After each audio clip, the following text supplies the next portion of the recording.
So it's been 3 weeks since I attended the KSL coaching seminar in Sydney. I haven't actually spoken specifically about it. I do have 3 live streams which are covered while I was there. I was going through the notes and points and things which I got out of it. And I've mentioned it a few times in recent videos, but I haven't really made a specific video reflecting on my experience with Coach Lee.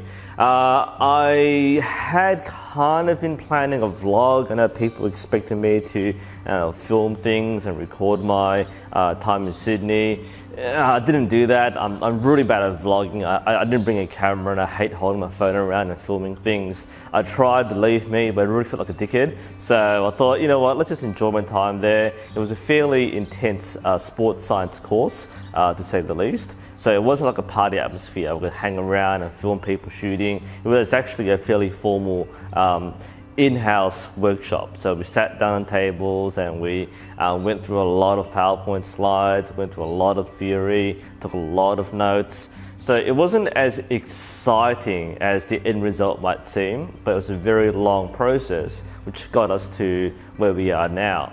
So instead of going through a very long combination of every single thing I learned, and instead of putting up a generic travel vlog with music in the background, what I thought I'd do is just quickly sum up 5 things, the 5 most important things which I got out of this seminar. And this is for those who really want to know what I experienced, and also for those who are thinking about attending a KSL seminar in the future. Number 1 is the focus on process. Now this isn't unique to KSL. Pretty much any shooting style has a focus on process, whether it's Olympic or traditional. You teach a shot process. So anyone who's learned archery formally, either from a club or has been coached by somebody, will understand the importance of a shot cycle, shot sequence, shot process, or whatever you call it. So this isn't unique, but it was eye-opening to many of us individually. Now, a lot of us who do archery will just shoot. They'll go with what feels good. It's almost instinctive, not instinctive shooting, but almost feels instinctive, like second nature. When you pull a bow back and you get to your anchor point, you let it go. Often people don't really have a specific process they do. They just go with what feels good. Now, this can work, but it also opens up a lot of potential weaknesses which may not be apparent right now, but may manifest themselves later on. It's the sort of thing where it works until it doesn't. And by not having a specific process in mind, it's very hard to go back and troubleshoot what went wrong, because there's no real thought process. It's like if you're cooking a meal. Most people probably don't follow recipes. They just go with what they know feels right. So this amount of eggs or this amount of salt and soy sauce, and most of the time it turns out pretty well. And sometimes it doesn't. You might overcook it, it might be a bit too bland, or it might be too much seasoning. And if you have that recipe and you know what you followed, then you can go back and diagnose what went wrong. Maybe you left it on the oven for slightly too long, or maybe it's with too much sauce. That's pretty easy to diagnose. But if you weren't paying any attention to what you're doing, then it's really hard to go back and find out exactly what you did wrong. And follow along this analogy, a lot of people will go, whatever, I'll just do it better next time. And often people will do it better next time, but sometimes they don't. Sometimes it's just the same. Sometimes it gets worse. And all this comes down to is, if you know exactly the process you were following to produce the result, then you are more likely to achieve a consistent result. The same thing applies to archery. If you just go by feel and you don't pay attention to process, then you are more likely to encounter problems at some point in your archery career. It might not be a big problem, it might not be very soon, but once your form starts breaking down, it may be through injury, it may be through fatigue, it may be through target panic. If you don't have a process to fall back on, then it's very hard to come back from that. And in fact, one of the leading causes of target panic is quite simply a lack of a process. And part of the training which Coach Lee promotes is to vocalize all the steps in the shot process. You have to be conscious of what you are doing and what motions you are doing. So you are telling yourself, you are telling your body what to do, because your body is going to act on its own.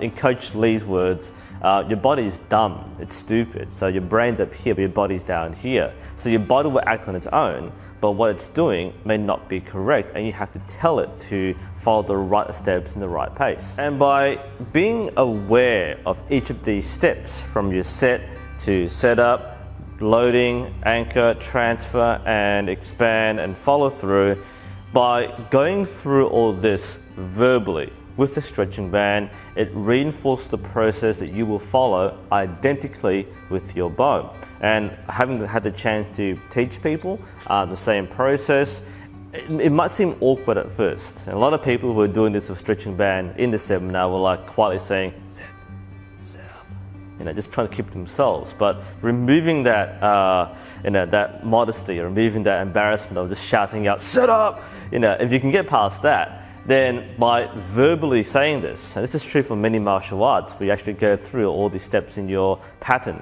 But having this pattern and going through the process, you are more likely to know what you were doing when you are on the line with your bow or shooting competition. And this is what helps avoid and prevent target panic.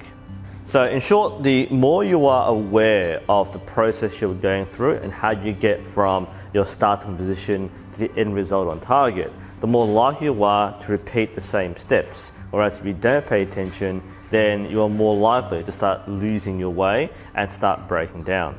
Number 2 is having the awareness that there are different styles and different processes. A lot of people seem to think that archery is one uniform style. Not comparing like traditional and modern, but just talking about modern recurve.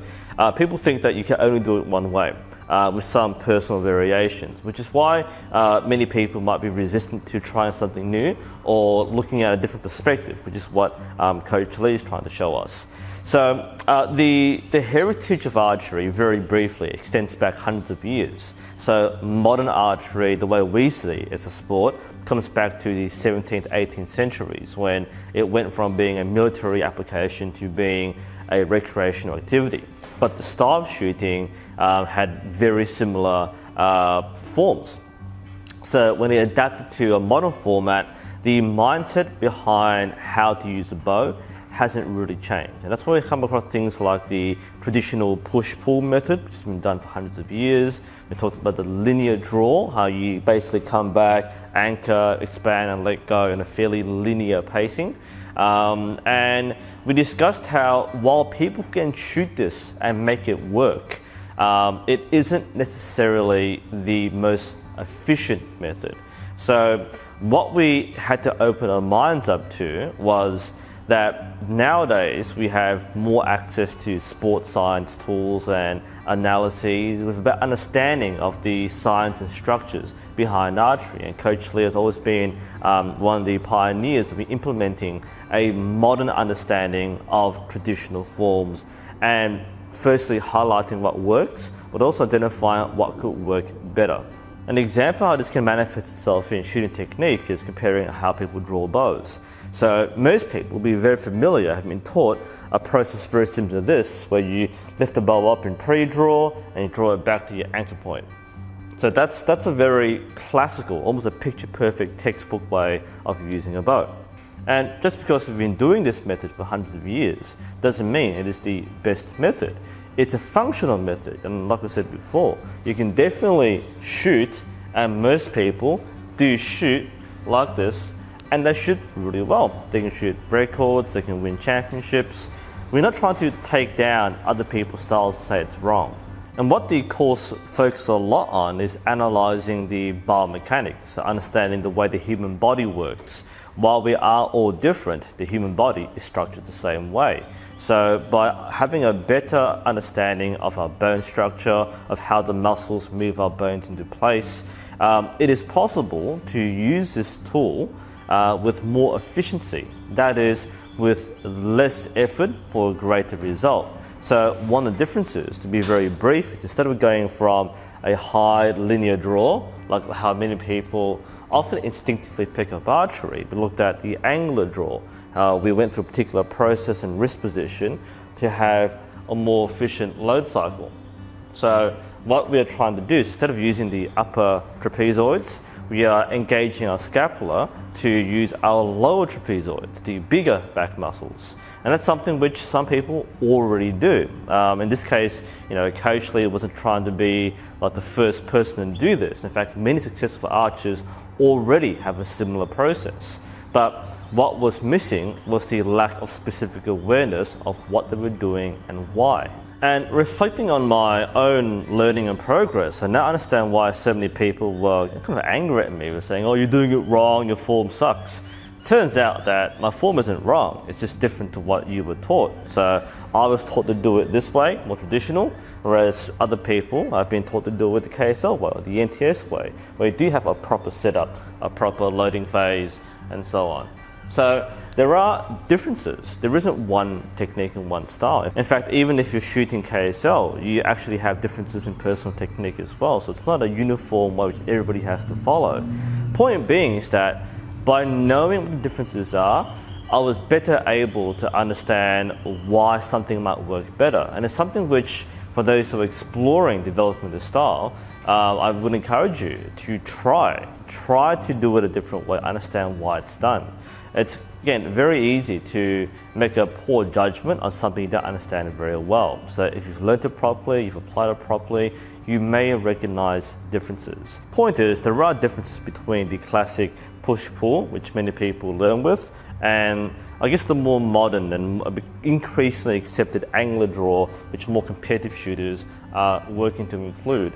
It doesn't mean that you can't shoot well with, say, linear push-pull, but what it does mean is that many people are hesitant to try something when they've already had an old process ingrained. Number 3 is developing a much stronger understanding and appreciation of the foundation of the shot. And the foundation refers to things like stance, posture, and alignment. Now, this is where, as an archer, I probably had the weakest foundations because, as with many people, we have a fairly laid-back approach to archery. As I said before, when we shoot, we tend to just go with what works. So we stand in a certain way, we hold a bow, and we just pull it back. We don't really think about what we're doing. And even before pulling the string back, not having the right foundations before the shot will drastically affect how you execute the shot. And we were taught a lot of things, like every step was like an hour long, so we had to learn all this stuff. There were so many small bits of advice which I could apply right away and make sense to me. We made a big point about how you should be using an open stance. Reason being is that with a square stance, you are more likely to puff your chest out and arch your back because you are leaning on your heels, and therefore it's more likely, I'm not saying you will, but you're more likely to acquire that arch back position, which is bad for form. An open stance means that you are more likely to align yourself with your center a little forward, therefore you avoid the arching back. You place more weight on the balls of your feet, so about 60%, which means you're a bit more stable. And we also learned to be humble. So rather than being proud and have your chest out there, be humble. And having the chest dropping down gives a much more stable platform to shoot from. And even just following these simple tips, I already feel like I have the right positioning for a good shot. One of the fundamentals of the KSL shot cycle, anyone has learned this will knows quite well, is the gun barrel. That's the shoulder alignment. So again, many people, when just doing archery, would just pull it back and stretch outwards. Gun barrel is you set the shoulders in place first. So during the setup phase, the shoulders are aligned. So if target's that way, I'm holding a stretching band or holding a bow, then you need to align the shoulders in position before you draw.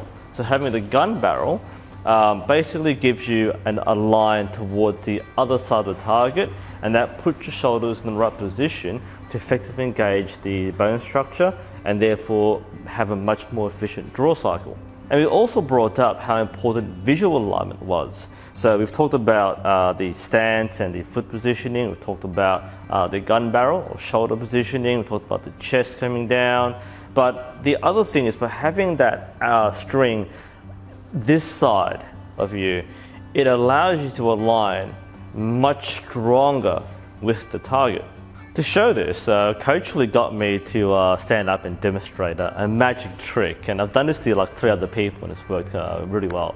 So let's say if you're going to teach somebody or like you want to try it yourself, you need 2 people for this. So the person who is doing our little trick, they're going to stand normal position and have their arms stretched out. So what you want is you want to look straight at the person's nose, so right between their eyes, and that person will try to push your arms down. If you do this correctly and you are focused on the spot right in the middle, then you will resist being pushed down. Now the second step is to, without moving your head, turn your eyes slightly to the side of the person's head. So with the eyes focused over there and being pushed down, they can't resist. That visual misalignment can completely change your ability to maintain balance and resist force. Now seriously, try this out. A lot of people just freak out. They can't believe why they can't do this and look in the wrong way. So put all that together, you have stance, you've got chest, you've got shoulder alignment in the process, so everything is set up. And the last point was your anchor. So by correctly aligning the string with a side anchor, with the tip slightly against the left of your nose as a right-handed shooter, you bring the string and your eyes into a much stronger visual alignment. And that made a huge difference for me when I tried that. When I got back and I started practicing some of the method, I was kind of struggling because I was missing some of the gaps there. But by remembering these lessons, I went from having a fairly unstable draw where I was trying to hold on to it until I got to the point where I was like, hang on, I get it now. I've got much more stability in going through the process and aligning correctly. So all these things were so important, yet they were so small that many people don't pay attention to them. And hence I finally understood what it means to have a strong foundation. If you don't get one of these things right, if you don't get your foot weight correct, then you're going to throw your shot off because you can't execute a clean process with good alignment when you were slightly leaning backwards, for example. So again, being aware of these steps was a big change to how I approach my archery shot process. Number 4 is understanding intensity. When we looked at shooting processes from classical push-pull and linear to angular draw and the KSL method, we looked at how people experience things like breathing, heart rate and intensity in their shot process. And many people who have struggled with target panic, who struggle to be consistent, have a point where in most cases in their shot cycle, the highest peak of the anxiety is right here. So at full draw, everything escalates, everything elevates.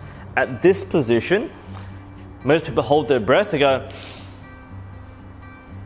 so their chest is bursting. At this point, the heart rate goes up, and at this point, your mental focus is all over the place because you're trying to do all this, hold the shot and aim and execute a good shot at the same time. So it's a very high spike in intensity and many other things. And again, that's a big contributor to target panic because everything is so intense, people kind of drop out, they go, ooh, it's kind of, they really get nervous. And I think a lot of people relate to this. They get really nervous and anxious on the draw. So when you get to here, your mind is, you can't focus because you're fighting everything else in the process. In contrast, what I learned with the KSL shot cycle is that it focuses more on lower controlled intensity. So instead of having the full draw and anchor being the peak of the process, it's actually a much lower peak. So it still peaks, but it's lower. At full draw, we go and we aim, we expand, and it's a very high intensity shot process. Instead, by isolating each step and allowing the body and the mind to settle, it allows us to be more focused and execute shots with more deliberation. And to demonstrate very briefly, the shot cycle allows us to go through this. So we have the set position, set up is a small spike, so it's a very small increase in intensity, and from here it lowers. Loading, we have increased intensity, anchor and transfer, and then we hold. And that lowers the intensity. We don't try to force ourselves to execute a shot in one continuous motion. Instead, by giving ourselves the chance to decrease intensity, it gives us more control of the shot process. So the point at which you are at anchor and you begin to expand, you don't have a spike in intensity. You don't increase tension. What happens is you lower it to about, say, 50%, and you shoot from a much calmer state. And that brings us to number 5, the importance of holding. Now, holding is something which the KSL cycle really emphasizes. It's becoming more common in more competition shooters, so people might do it without me knowing about it, but it's becoming more and more widespread, partly because of the success of this particular step. Holding doesn't mean just holding the bow at full draw. Holding is a state. So by achieving a good transfer, when you go through the process and you transfer and your shoulders are in place, you are in a position where you're able to just hold the bow. So physically, you are holding the bow, you're not fighting it, you're not trying to keep on pulling it or the bow is pulling you back. You are in a position where you can hold. And that allows you to also reach a state of mental holding. So you're no longer thinking about all the conscious things you just did. You're not thinking about your draw, you're not thinking about release. You've simply gone through, loaded, anchor, and transfer, and from this position, you can choose what to do next. So you have a moment of clarity while you are holding. You aren't pushed by the bow, you aren't driven by the process to keep on going. You control this process. And that was something which I thought was a huge breakthrough mentally. Because most of us at the game go, we pull it back, we draw, and then we have to let go. We just have to do this because our body's telling us, let go, because you're at full draw. In contrast, holding, like we said before, is a low intensity phase. You lower your intensity. So at anchor, transfer, and here, I can now control my breathing. I can now let out some air, lower my heart rate. Then I choose to expand and then follow through. And even just watching that, you can see a huge difference in how someone can approach the shot execution from setup to the follow through. Many people don't give themselves that time to settle. That's what holding is. And even without any other change to someone's shot process, by introducing a hold, no matter what they do, that can already significantly change their shot execution, and therefore they might see a pretty big change in results. So holding is when you give yourself the time and opportunity to settle into your rhythm. You're no longer fighting against the bow, you're no longer thinking about what could happen. It's that moment of clarity. That hold and the role it plays in the entire shot cycle is a crucial part of the mental game, which the process strongly pushes. And for those of us who are having trouble with that mental game, and I was a big part of that, then it's something which can change your game entirely. Introducing more steps in the process, more conscious focuses, but also giving you that chance before the shot to settle. That's holding. So those were 5 things I learned from Coach Lee. I obviously learned more than 5 things, so I can't fit them all in one video, but if I had to pick 5, then that would be kind of 5 of the most eye-opening experiences, which either reinforced what I already know or should have known, or really brought me to a new level of understanding. You'll probably see more of this in future videos, either as standalone discussions or implemented as part of a different topic. But I felt a lot of this really helped me as an archer and as a coach, and it's something which I've already had the chance to teach other people with very good results. If you are interested in attending your own KSL seminar, they are running every year. There's one in Australia, I think in Sydney, every year from round onwards, and there's one in Germany, I believe. So if you're interested, check out the KSL International website that will contain all the dates of future events. It was definitely worthwhile to me. I think Coach Lee said this was a life experience when he first invited me.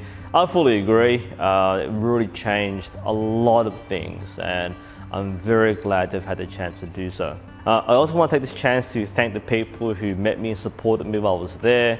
There were a lot of people, everyone at the seminar, of course, Coach Lee, John Bernard from SOPA. Pretty much everyone from SOPA I met, and in fact everyone that class that we had. It was a really chill class, great people, very open-minded, lots of good discussion and questions, and we learned a lot together. So it was a great chance to meet many of you, and I guess for many of you to meet me as well. James and David Gaze from Melbourne, from representing our hometown and driving me around to a few places for a bit of fun. Kayla and Gareth for having dinner on the first night. Owen and Austin for the same thing the second night. And yeah, it was a really good time to be around in Sydney. And many of you were probably meeting me and taking photos and selfies and stuff. And I don't have any of that, so if you have any photos, send me stuff too. But it was really fun to meet a lot of you. I was there to learn really, so I wasn't there to do anything else, but just having the chance to meet people and hang out with you guys was actually something I don't normally do. It felt pretty surreal. I'm just a regular teacher in my normal day life, so going out to archery ranges in Sydney felt very different. So it was a really nice place to be. And a huge thank you to Ahmed from Maidan Archery. He hosted me at his house afterwards, and we spent time at Maidan Archery Club, and a lot of great times together. We discussed, debated, and we learned a lot from each other, both traditional and modern styles. So looking forward to coming back. It was a really good time. I had a hard time coming back to Melbourne because I was still teaching when I came back. So I went from going to a world level archery course to coming back to being a regular history teacher. It was just really, really weird. I actually had a hard time acclimatizing back to my normal life. But it got me really excited for 2020. I felt like it was a push in the right direction. It's like being steered towards the right pathway. I went in wanting some structure in my archery, and I came out with a much stronger foundation than what I started with. So yeah, definitely worth it. You definitely should be checking it out, and hopefully in the future I can provide more insights to what I've learned. Anyway, thank you for following my journey. Hope you have a great 2020. This is NUSensei, and hopefully I'll see you next time.